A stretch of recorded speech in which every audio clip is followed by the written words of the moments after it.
एक बारको जुनी मरेरै जानु, दुई फुक श्वास फेरिदिउँ, रोइदिउँ कहिले हाँसिदिउँ कहिले, दुई सिप सपना पिदिउँ। भिडमा लाटा जस्तो उकालो फर्केर ठोकिँदै हिँडिरहेको मान्छे देख्नु भएको छ नि? त्यसलाई आँखा नदेख्ने आमाको लागि आकाश किन्नु छ। किताब पसलमा एउटा हात खल्तीमा हालेर नमिठो गरी किताबहरू हेरिरहेको मान्छे देख्नु भएको छ नि? त्यसलाई छोरो मास्टर बनेको हेर्नु छ। स्कुल छुट्टी भएको बेला हातमा फिरफिरे घुमाउँदै उफ्रिँदै घर फर्किँदै गरेको सानो केटा देख्नु भएको छ नि?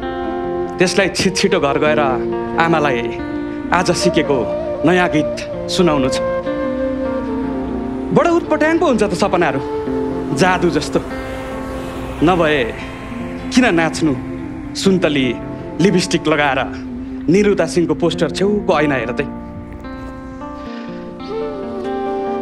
नभए किन गरिरहनु ओभरटाइम पठाउ कुदाउने अनुपले दुईटा समोसा सिटको छेउमा साँच्दै?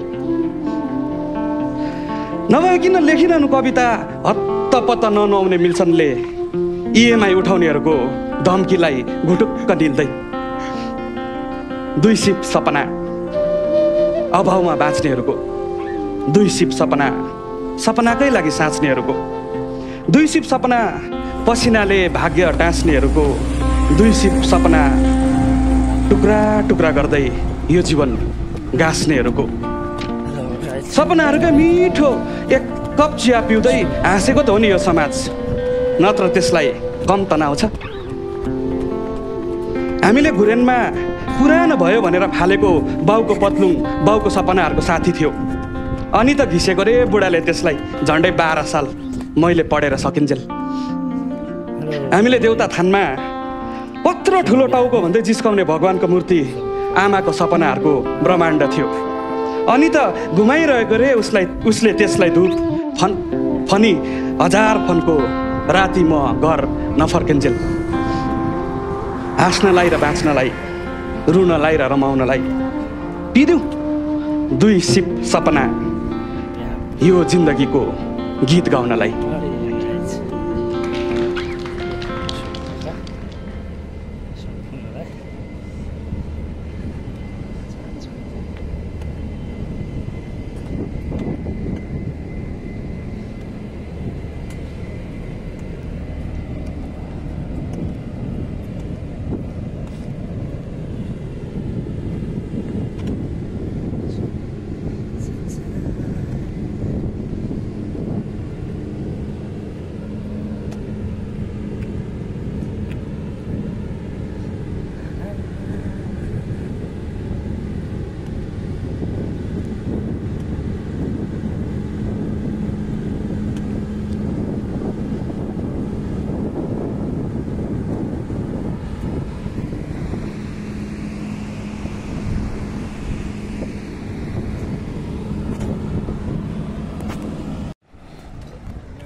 हाम्रो